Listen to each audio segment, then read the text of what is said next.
Ya, salam jumpa pemirsa. Senang sekali saya Samsu bisa menemani Anda 1 jam ke depan dalam acara Setitik Pencerahan. Setitik Pencerahan kali ini kita akan berbincang-bincang tentang Sabdo Rojo. Ya, kalau kita mendengar kata-kata Sabdo Rojo itu seakan-akan kita kembali pada masa lalu, bahwa dulu sering kita dengar, baik itu di cerita-cerita legenda, mitos atau sejarah, ada kata-kata Sabdo Rojo. Nah, di akhir-akhir sekarang, masa-masa yang sekarang, rupa-rupanya Sabdo Rojo ini sudah jarang kita temui. Tetapi apakah berlaku di masa sekarang? Kita berbincangkan dengan narasumber yang tidak asing bagi kita, Kirianto Hangendali. Selamat malam, Kirianto. Selamat malam. Assalamualaikum. Waalaikumsalam. Ya, nanti kita berbincangkan dengan Kirianto tentang Sabdo Rojo. Tetapi seperti biasanya, sebelum kita berbincang lebih jauh, kita hening sejenak dengan satu tembang berikut. Ana kidung rumeksa ing wengi, teko ayu luputa ing lara, luputa bilai kabeh. Jin setan datan purun, paneluan tanono wani, miwah panggawe ala, gunane wong luput, geni atemahan tirta maling ado tanono ngarah mring mami, guna duduk pan sirno. Ya, pemirsa, kita awali perbincangan kita malam ini Sabdo Rojo. Ya, sebelum kita berbincang jauh, kira-kira Sabdo Rojo ini bagaimana, Kirianto? Iya. Maaf. Kalau kita berbicara raja, ya kalau sekarang presiden lah ya, raja. Itu kan satu tokoh yang sabdanya itu ora kena wolawali. Tidak bisa diulang. Harus terjadi.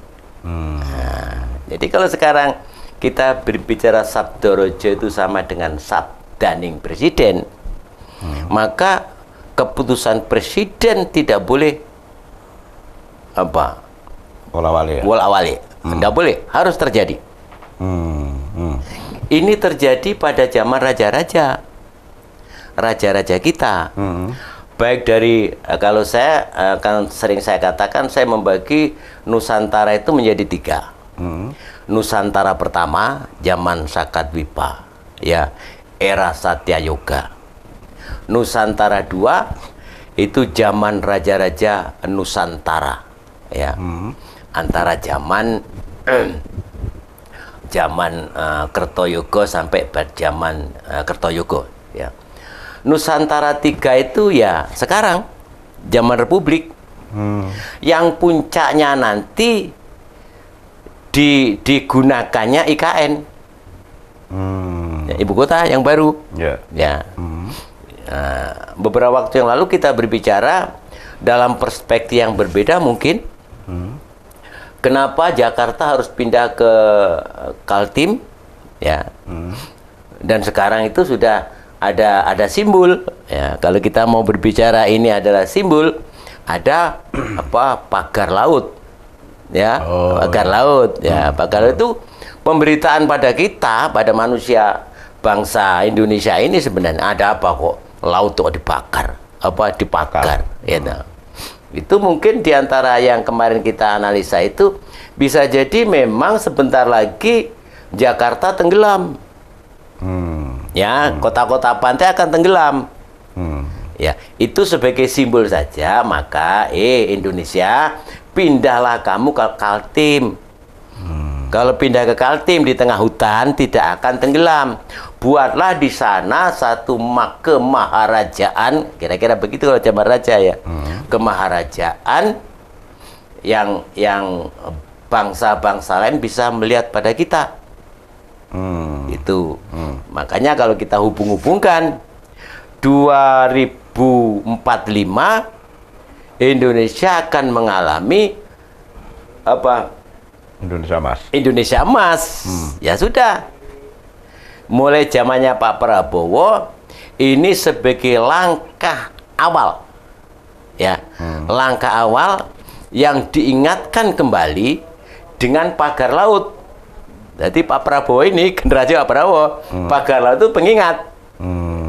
Wes tantang pindah. Gitulah kira-kira. Karena sebentar lagi kota-kota pantai akan tenggelam. Ya. Ya kalau kita mentafsirkan dengan tafsir ilmiah dalam artian ini juga ilmiah ya. Ya. Ya, apa ilmiah bahwa ini nanti akan ekonomi, politik, ya, keamanan dan sebagainya terlalu panjang. Ya. Ya. Nah, ini akan pindah. Pindahlah, segera pindah. Meskipun Pak Prabowo nanti akan pindah sekitar satu tahun lah. Tahun terakhir ya. Ya. Akan pindah. Dan kalau sudah pindah itu bisa tafsirnya itulah sebagai awal Indonesia Emas tahun 45. Sehingga pemerintahan sekarang itu sebenarnya pemerintahan yang apa? Yang bertentangan dengan pemerintahan yang diharapkan oleh Indonesia. Nah, Pak Prabowo sekarang berusaha. Ya, berusaha. Ini kalau kita lihat sistem pemerintahan kita itu kan sudah sistem pemerintahan yang carut marut ini. Ya. Yang ideal bagaimana kita? Yang ideal, ya raja itu. Oh, yang ideal justru Raja itu, ya raja di era demokrasi. Ya, jadi raja tapi pilihan kan begini. Ya, demokrasinya pilihan. Termasuk Mas Gibran. Ini sistem raja ini. Itu yang ideal. Raja itu dibatasi umur nggak? Enggak. Batasi nggak? Enggak. Tidak. Yang ada anak raja putra mahkota itu harus dididik untuk menghisap aura presiden, aura raja yang disebut dengan Yuwa Raja atau Kumara Raja. Kumara itu apa? Aura. Sifat kepemimpinan itu harus diserap itu. Makanya belajar dulu. Kita itu kan demokrasi Pancasila. Ya. Ya. Demokrasi Pancasila itu kalau saya tafsirkan itu kan pertemuan antara demokrasi model raja-raja yang secara tradisional anaknya diangkat ya secara tradisi dengan demokrasi liberal. Kita ada di tengah-tengah. Ya, bangsa di tengah-tengah. Bukan raja-raja sepenuhnya, bukan liberal sepenuhnya. Ya, ada di tengah-tengah. Tengah-tengah. Nah, kalau kita lihat sekarang itu kita sudah lari pada liberal. Liberal. Ekonomi liberal. Ya, apalagi sosial politik dan sebagainya. Nggak boleh ini. Kalau ini zamannya Bung Karno, Mas Samsu, bubarkan DPR itu. Dekret Presiden masih ingat ya? 5 Juli 59. Bubarkan. Konstituante. Siapa yang membuat undang-undang? Gus Dur mengatakan DPR RI itu kayak anak TK. Ya untuk apa kalau gitu? Sampai hari ini itu kan masih belum bisa untuk ngedok undang-undang perampasan aset koruptor. Lo itu kan kunci. Beberapa waktu yang lalu kita berbicara Indonesia itu sakitnya kan sakit mental. Korupsi. Ya. Obatnya korupsi hanya satu. Undang-undang perampasan aset koruptor. Jangan disuntik dengan vitamin. Enggak selesai. Tambah kuat itu koruptore, kan begitu. Yeah. Nah, kalau Bung Karno dulu tegas. Dekret. Kenapa? Karena dia sudah khawatir. Bangsa ini pada waktu itu sudah demokrasi liberal. Harus tarik mundur lagi. Kebablasan ini. Gitu. Ya meskipun akhirnya yang dimunculkan demokrasi yang terpimpin. Tapi mari kita pelajari ide besar dari Bung Karno berkaitan dengan demokrasi terpimpin seperti apa. Apakah kondisi sekarang itu membutuhkan itu? Ya, kita lanjutkan di segmen berikutnya, Girianto. Pemirsa, jangan kemana-mana, tetap di Titik Pencerahan.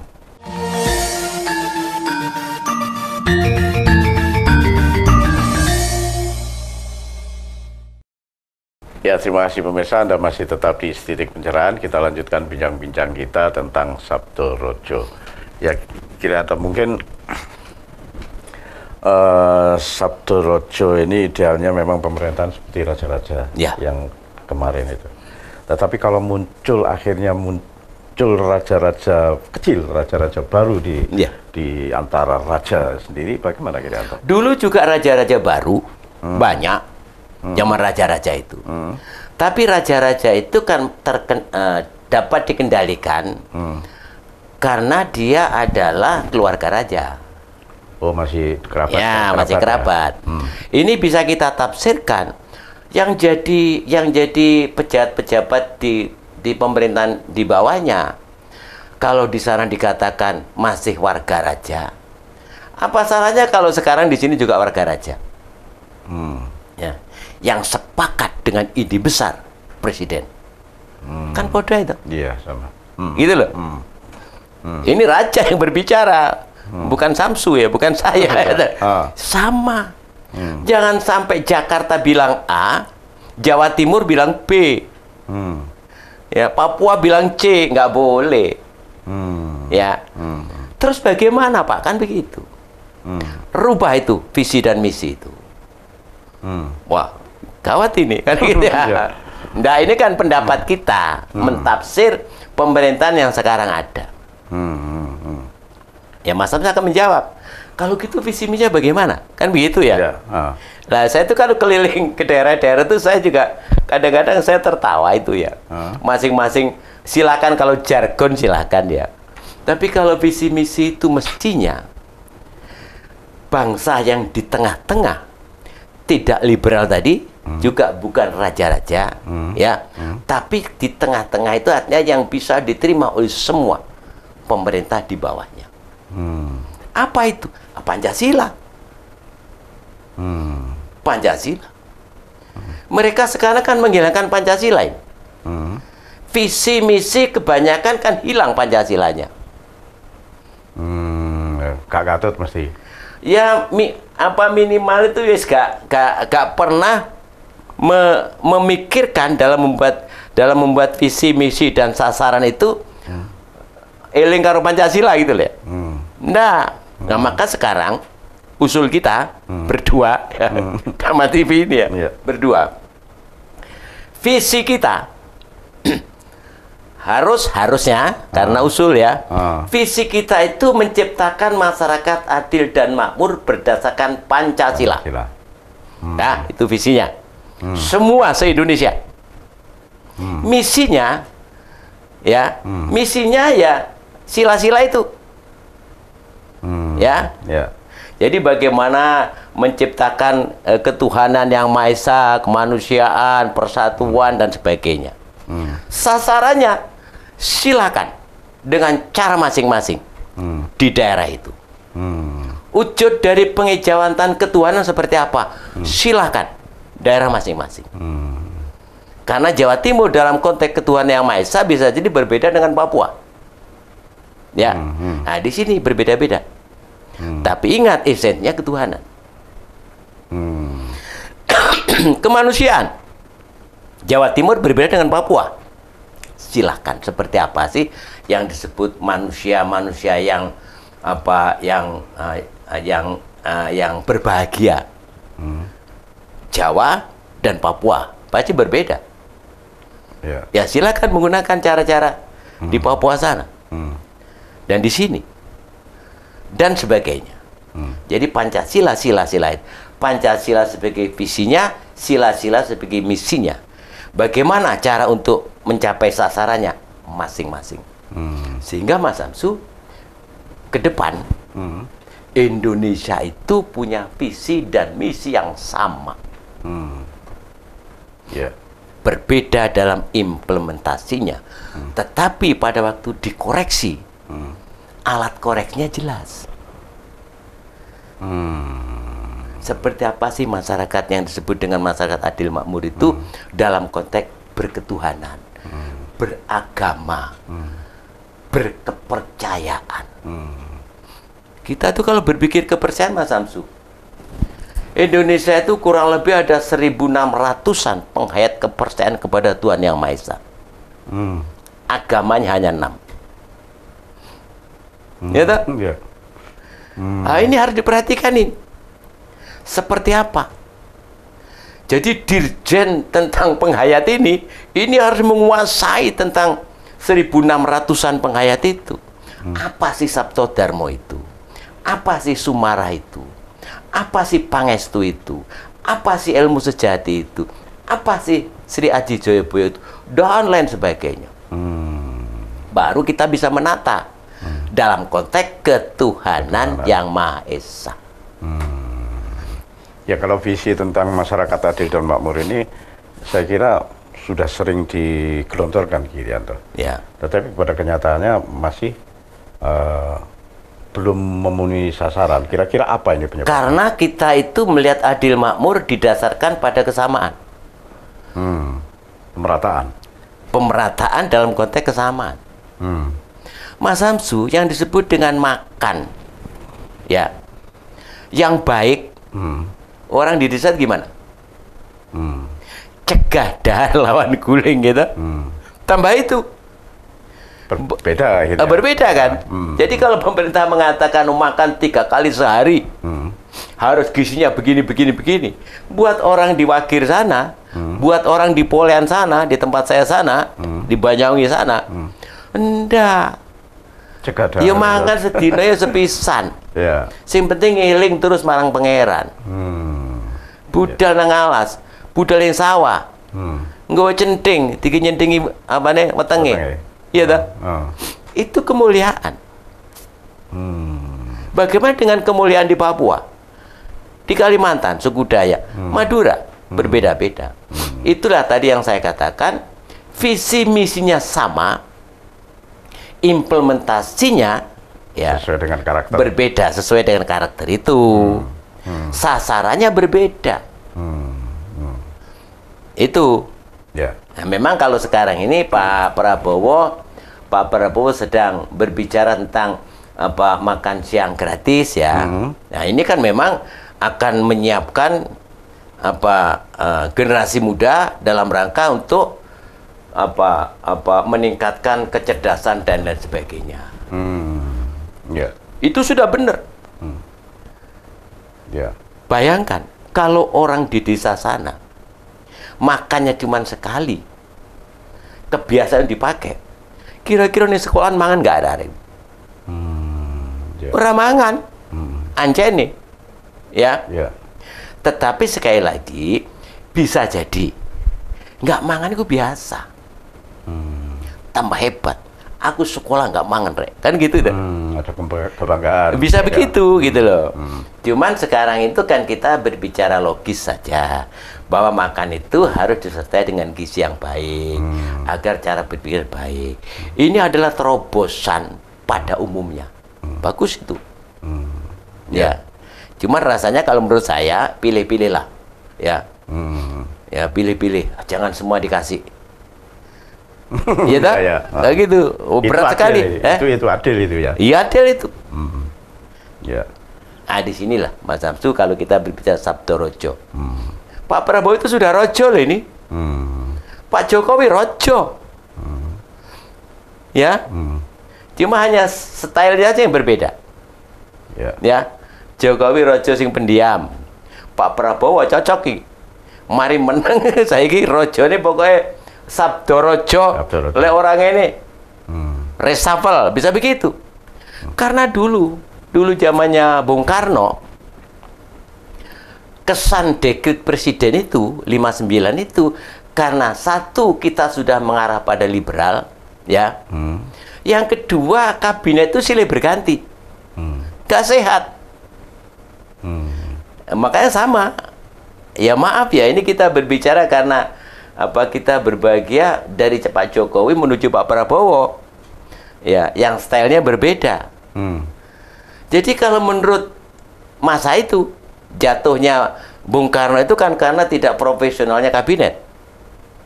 Nah, sekarang Pak Prabowo harus berani itu, nggak profesional, pecat, ojo kesuwen, bisa jatuh nanti, gitu loh. Ya ini mungkin itu juga merupakan Sabdo Rojonya tadi ya. Tetapi bagaimana ketika Sabdo Rojo itu diterapkan dalam pengelolaan kekayaan di Nusantara ini? Bukankah Nusantara ini sangat kaya raya? Iya. Kekayaan satu negara itu ada di tangan raja. Nah, tinggal raja bagaimana? Untuk apa ini? Ya. Nah, pada waktu semua sudah ngumpul pada raja, apakah rakyatnya tidak bisa makan? Bisa. Kono wis cukup, sebagian dikekne raja. Ya. Lek rajane apik ya dibalekne. Kan begitu. Itu seperti upeti zaman dulu. Nah, kalau upeti itu kan yang untuk ke raja. Tapi pada waktu upeti diberikan pada raja, rakyatnya kan makmur. Dalam arti kan sudah dipotong. Sudah dipotong untuk pemerintahan dia.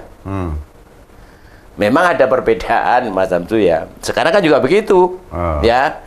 Jadi bagaimana pemerintah, kepala pemerintahan itu, kepala daerah katakan dia, setiap ada proyek pembangunan dia dapat persen juga, formal, ya, sama dengan upeti itu, gitu, diberikan pada negara dalam bentuk pembangunan daerah, ya. Satu sisi pada waktu bangun dia dapat persen dari persentase pembangunan itu, sama, artinya apa? Artinya meskipun upeti zaman dulu diberikan pada raja, di situ lurah atau bupati atau wali kota, ya wis entuk persen-persen itu. Dulu disebut dengan sistem persen juga. Tapi kan tidak secara begini. Jadi kalau sistem persen itu, berapa banyak yang akan kamu serahkan pada saya sebagai seorang raja, potongan. Mas Samsuro, aku motong kira-kira 5%. Karena untuk ini. Ya, soal potong-memotong persenan ini nanti kita sambung di segmen berikutnya. Pemirsa, jangan kemana-mana, tetap di Titik Pencerahan.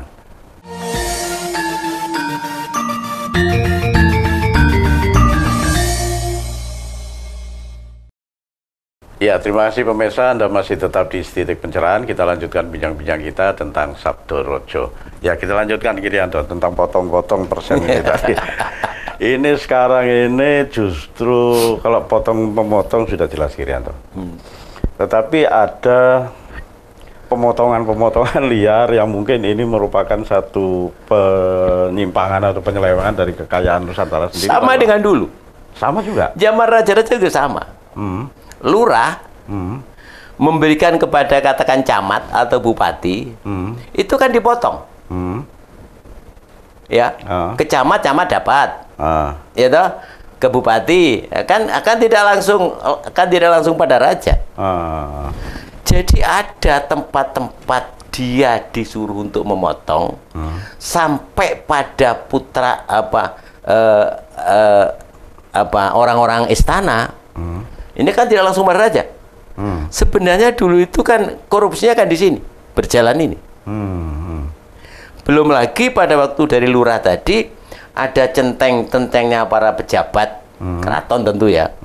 Itu yang sudah mulai bermain. Ojo sakmono kurang dan sebagainya.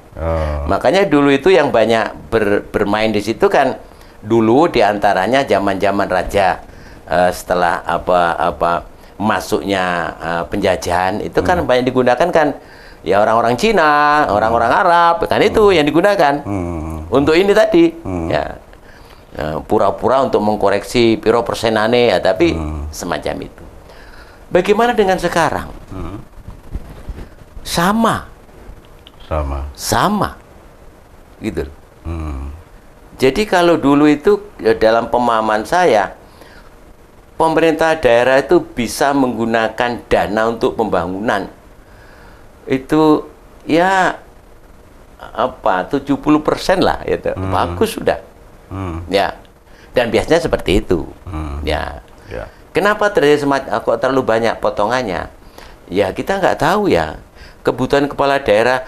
Bahkan Mas Samsu kan sering mendengarkan dinas dipakai sebagai bisnis ya, ya toh? Kepengen jadi kepala dinas 200 juta kan begitu, ya toh? Orang itu setahun dilokir, ditolnya kan begitu. Nah inilah dalam pemahaman kita yang perlu untuk diperhatikan. Dan Pak Prabowo sekarang perhatian itu. Potong memotong yang tidak pada tempatnya, yang melebihi lah. Ya. Itu ya Sabdo Rojo. Ini kita tinggal menunggu Sabdonya Rojo, Sabdonya Pak Prabowo. Ya kalau memang ini berlanjut Kirianto, dari yang dulu juga sama dengan yang sekarang. Lalu ketika ada semacam pencucian uang dan macam-macam, ini fungsi KPK bagaimana gitu? Jadi kalau kita bertanya bagaimana KPK ini, ya jawabannya KPK juga manusia gitu ya. Ini yang dibutuhkan. Ini yang dibutuhkan orang-orang yang betul-betul cinta terhadap tanah air. Dan jangan lupa mereka-mereka itu tanggung jawabnya berat, ya. Makanya harus orang-orang yang tadi itu ya kecintaan terhadap bangsanya besar. Jangan lupa ya makan minumnya dicukupi, kan begitu ini. Kita tuh kadang-kadang nggak fair, ya. Disuruh bertanggung jawab terhadap uang 1 triliun cuma dikasih 100.000, ya dah. Hal semacam ini yang perlu untuk diperhatikan.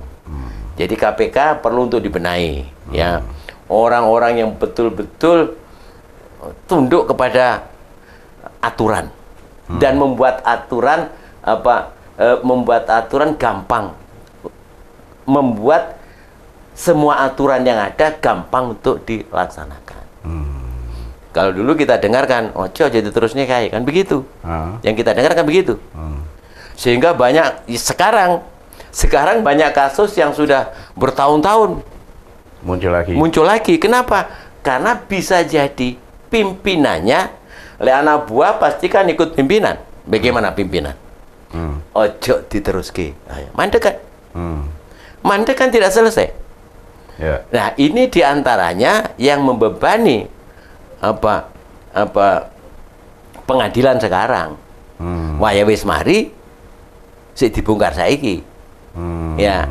Nah makanya ini rupa-rupanya pemerintah sekarang itu harus cek-cek tak-tak. Ya, Sabdo Rojo itu tadi. Iya, Sabdo Rojo. Raja itu sebenarnya kalau kita perhatikan yang disebut hukuman, Mas Samsu, sebenarnya itu hanya satu. Kunjoro itu kita tidak banyak mendengar itu. Tapi Pidonopati itu jelas. Jadi kalau sekarang di Indonesia mengikuti konsep itu, yang namanya salah itu pidono nih, hukum pidananya ya. Pati tembak. Kalau itu ditembak, ya silakan cara seperti apa. Itu kan menjadi kasihan kita. Kalau dipikir manusia loh ya. Orang disuruh hidup 10 tahun lagi atau 5 tahun lagi, tapi dalam rangka menyongsong kematian. Ya beruntung mereka ya terus sadar mau kitab suci gitu ya. Ya itu. Dan yang berbahaya pada waktu dia itu harus dihukumnya hukuman mati karena ada gerasi dan sebagainya, akhirnya dia bebas. Satu sisi pada waktu dia bebas mau menjadi orang baik, terus kerja apa mana? Masalah nggak ini? Ya. Sekarang banyak itu. Jadi mereka-mereka yang dari penjara karena kasus-kasus yang berbahaya sekarang sudah masa habis. Mau tidak mau secara kemanusiaan harus kita terima lagi keluar dari penjara. Terus dia nganggur, biar gak kepikiran kira-kira. Kalau toh sekarang mereka itu akan dikasih dana, untuk apa dana itu? Kan begitu. Maka sering kita katakan, lho lek ngono sing penak ya mari ngono di penjara, berarti penjara metu terus kayak duit. Itulah apa orang-orang dihukum terus dibebaskan terus dikasih apa namanya itu kehidupan itu. Biar nggak berbahaya ya. Ya kalau gitu ya ditembak saja nggak berbahaya sudah. Iya tak? Yeah. Kalau mengikuti pidonopati, pidono pejah. Saya yakin modelnya Pak Prabowo itu ada itu sifat-sifat Sabdorojo itu. Ya, cuma yang jadi masalah tadi itu, ya bahwa orang-orang yang apa sekolahnya tingkat TK ini, menurut Gus Dur, ya ini nyirweti ini, ya, sehingga undang-undangnya yang harusnya muncul nggak muncul. Saya dengar sampai hari ini, padahal itu sudah bertahun-tahun yang lalu, ya. Loh, ini kan sangat memalukan, Mas Abdu. Undang-undang, katakan begitu ya, undang-undang untuk menciptakan masyarakat adil dan makmur berdasarkan Pancasila nggak didok, ini kan aneh ini, aneh nggak? Ya. Loh, kalau katakan ya, kalau hukuman mati saya tunda dulu, kasihan punya anak punya istri, nggak apa-apa. Tapi kalau apa Perampasan apa korupsi tadi, ya penarikan aset koruptor, gak sampai diduk ke nemenan, karena tidak berhadapan dengan kematian. Dengan kematian hukuman mati derajat begini maka begini, oke lah ditunda dulu. Saya tak bicara dengan Mas Semsu dulu, saya tak bicara dengan ini dulu, boleh. Tapi kalau sudah berbicara aset koruptor, iki apa meneh sing dinteni? Ya. Sehingga menjadi muncul, ya. Kenapa undang-undang aset koruptor tidak bisa didok? Karena yang koruptor adalah yang membuat undang-undang. Kan begitu? Yang mau mengedok. Yang mau mengedok. Itu kan sama dengan ngedok awake dhewe. Ngedok awake dhewe. Istilahnya Bung Karno, Pak Harto itu tiji tipe itu mati kabeh. Ya. Jadi lucu kalau kita melihat itu. Ya itulah Indonesia. Tapi kita boleh berharap lah bahwa kita akan bisa melewati ini dalam konteks demokrasi Pancasila. Ini masih liberal ini kalau menurut saya. Ya, PKB ditangani. Ya, tuh. Ya, kita lanjutkan di segmen berikutnya. Pemirsa jangan kemana-mana, tetap di Titik Pencerahan.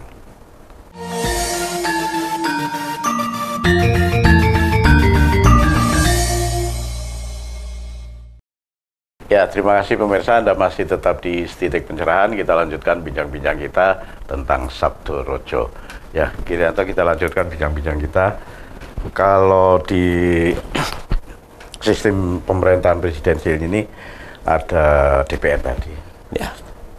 Apakah dengan demikian Sabdorojo tidak berlaku gitu? Bisa menjadi tidak berlaku atau bagaimana? Ya begini, harusnya kan berlaku. Ya. Tapi kenyataannya kan nggak berlaku. Tapi ke depan pasti berlaku. Ya. Bung Karno dulu kalau kita buka-buka buku itu ya, Bung Karno dulu kan memang ingat tadi itu ada kekhawatiran bahwa pembuat konstitusi ini, ya, konstituante itu memang cara berpikirnya sudah tidak mendasar. Ya saya katakan mengganggu jalannya presiden, maka dibubarkan. Pertanyaan tadi itu apakah dengan sistem parlemen, makanya disikat parlemen dulu itu, ya itu sistem parlementer itu. Kita itu sebenarnya kan bukan sistem parlementer, sistemnya presidensial. Ya kalau itu kan idealnya Ya presiden. Cuman pada kita sudah sepakat bahwa yang disebut dengan parlemen ini sebagai apa? Suara rakyat. Ya, sehingga presiden sendiri harus perhatian terhadap suara rakyat. Yang jadi masalah, apakah mereka itu betul-betul sebagai pengejawantan kondisi masyarakatnya? Iki sing kubrah. Mestinya sekarang rakyat kan teriak-teriak itu korupsi, kan begitu. Undang-undangnya orang gelem ngedok. Nah, berarti apakah mereka itu suara rakyat? Itu kira-kira Bung Karno dulu itu sikatin, nggak ada gunanya. Gitu. Sehingga Bung Karno pada waktu sebagai tokoh tunggal, ya, yang harus mengendalikan pemerintahan. Ya karena politik ya. Karena politik akhirnya dia harus jatuh. Tapi kalau sekarang saya kira Pak Prabowo itu model Bung Karno waktunya ini. Karena satu sisi beliau itu orang dalam pemahaman saya orang yang paham bagaimana sistem politik dalam negeri, luar negeri, sipil dan militer. Ya. Sehingga kalau zaman Bung Karno itu sistem politik intervensi dari asing itu begitu kuatnya, ya, karena ada militer. Sekarang ini militer loh ini, dan militer bukan sekedar militer ya, intinya inti militer, kan begitu ya, intinya inti militer, ya. Pak Prabowo ini Angkatan Darat, Kopassus, ya, yang membuat Satgultor, ya. Nah, ini mestinya teman-temannya kan banyak ini. Teman-temannya Pak Prabowo kan banyak ini. Ya. Jadi kalau sekarang ini guyon ya. Guyon tapi ya silakan didengar seperti apa. Saya tuh lebih seneng apabila pejabat-pejabat sekitarnya Pak Prabowo itu rata-rata tentara. Seneng nggak sampai kira-kira? Tapi tentara yang tenanan. Ya. Betul-betul tentara. Katakanlah dari angkatan laut, darat, udara, kepolisian, tapi yang betul-betul teruji, gagah semua, ya toh? Iya. Jadi menteri tentara, ini menteri, ya tentu saja pensiunan ya, tentara. Saya seneng Pak Samsu, ya pada waktu dia ke lapangan, ya ada kodim katakan ya, ada tentara-tentara prajurit-prajurit itu hormat ya. Yang dihormati kan jenderal. Wah hebat ini ya. Jadi menteri kita itu dihormati sama tentara, dia tegas hormatnya. Karena apa? Karena memang saya komandan kamu. Begitu. Ya. Nuansa inilah dalam konteks saya budaya Jawa itu menyenangkan ini. Ya. Jadi nggak etok-etokan gitu. Hormatnya nggak etok-etokan. Sama dengan Pak Prabowo sekarang. Saya bersyukur sekali dengan Pak Prabowo. Apapun ya. Saya bukan Pak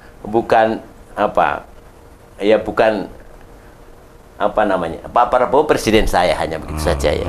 Bukan yang lain-lain. Yang lain-lain paling-paling saya kebetulan seneng ya dengan dengan tentara-tentara yang memang dia itu konsisten ya. Konsisten ya. Konsisten nasionalisme tinggi. Saya sering Mas Samsu ketemu dengan tentara yang hebat-hebat itu. Ya, dulu ya. Pak Ranto gimana ini? Ada apa? Saya sudah latihan berkali-kali bertahun-tahun kok nggak ada perang ini. Ini kan menarik buat saya. Nasionalismenya itu tinggi gitu loh. Iya. Ya muka-muka sekarang juga begitu ya, anak-anak ini ya. Tentara-tentara ini ya. Nah, itu Mas Samsu. Jadi saya yakin Sabdo Rojo itu harus diterapkan ini. Ya, kalau berani Pak Prabowo itu harus membuat dekret juga ini, seperti Gus Dur kemarin buat dekret. Lo Gus Dur buat dekret kan, cuma kalah kan, gitu. Masa sekarang kalah, Pak Prabowo? Ayo sudah, rawi-rawi rantas, malang-malang putung, harus begitu. Demokrasi Pancasila itu tetap presiden itu nuansa raja harus ada. Karena dialah bertanggung jawab terhadap negara ini. Yang dibutuhkan raja yang jujur, raja yang adil kan seperti itu. Ya. Gitu. Dan sekarang itu ini kita berhadapan dengan zaman Kaliogol ini, ya, zaman kegelapan ini. Mas Samsu bisa lihat zaman ini kan liberal, saya katakan liberal gitu ya. Sekarang apa-apa kan sudah berani dengan pemerintah. Ada itu namanya, itu kan sudah berani ngolok-ngolok pemerintah itu. Yang apa? Loh, kita sebagai anak bangsa ya mestinya melihat semacam itu. Ya lah, awake dhewe kan nggak mungkin. Ya pemerintah. Itu. Ini makanya Sabda Rojo, rawe-rawe rantas, malang-malang tuntas, harusnya begitu. Mungkin itu ke depan akan seperti itu ya. Menurut saya harus seperti itu. DPR diperbaiki. Kalau nggak bisa diperbaiki, ya sudahlah, dibuat seperti apa, ekstrimnya bubarkan. Iya. Yudikatif itu, ya, legislatif, semuanya, ya. Tadi tentang KPK, ya, KPK itu kan, ini kan istilah orang-orang kan super body, gitu. Jadi ini adalah lembaga-lembaga super ini. Yang dihadapi adalah masalah-masalah yang super, super sulit, super kuat, kurvnya super, ya. Ini orangnya harus super, ya. Saya yakin ini bisa, dan bisa terjadi apabila kepingin. Ya, yang diomongkan oleh Pak Prabowo, kita itu menyongsong Indonesia Emas 2045. Sehingga saya berharap sejak Pak Prabowo duduk di IKN, itu tonggak demarkasi kita untuk menyambut Indonesia Emas. Sudah tegas gitu ya? Tegas. Semua masalah yang ada sekarang 4 tahun ke depan harus sudah bisa diselesaikan. Partai jangan terlalu banyak. Kalau terlalu banyak tambah nyiripeti. Sama dengan Bung Karno dulu. Karena partai terlalu banyak. Jadi nggak kondusif. Iya, makanya Pak Harto dulu dibuat 3. Cuma Pak Harto terlalu lama, ya, terlalu lama sehingga memunculkan ketidakstabilan seperti itu. Tapi kalau Pak Prabowo itu kan maksimal 10 tahun. Ya, nah di dalam 5 tahun pertama ini harus bersih ini, bersihkan. Pak Prabowo itu berhasil apabila yang pertama ini sebelum dia ke IKN itu sudah bisa menyelesaikan masalah-masalah yang dianggap oleh Bung Karno ini sebagai menciptakan kerusuhan.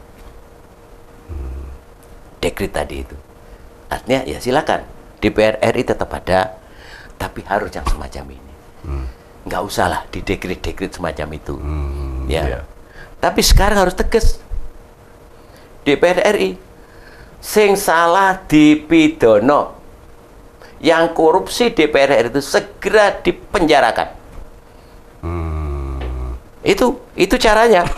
Gitu. Yang jadi masalah gitu, pisau untuk menyembelih itu nggak ada. Undang-undang korupsi tadi. Nah, ini menjadi buat kita ini adalah sejarah. Kita hanya menunggu seperti apa Pak Prabowo untuk menyelesaikan masalah-masalah semacam ini.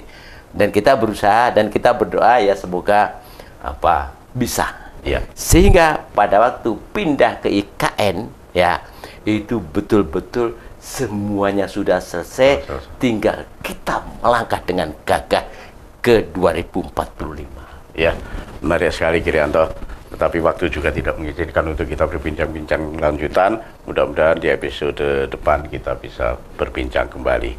Ya, pemirsa, akhirnya saya Samsu beserta seluruh kerabat kerja Dharma TV yang bertugas mengucapkan terima kasih atas perhatian Anda. Sampai jumpa.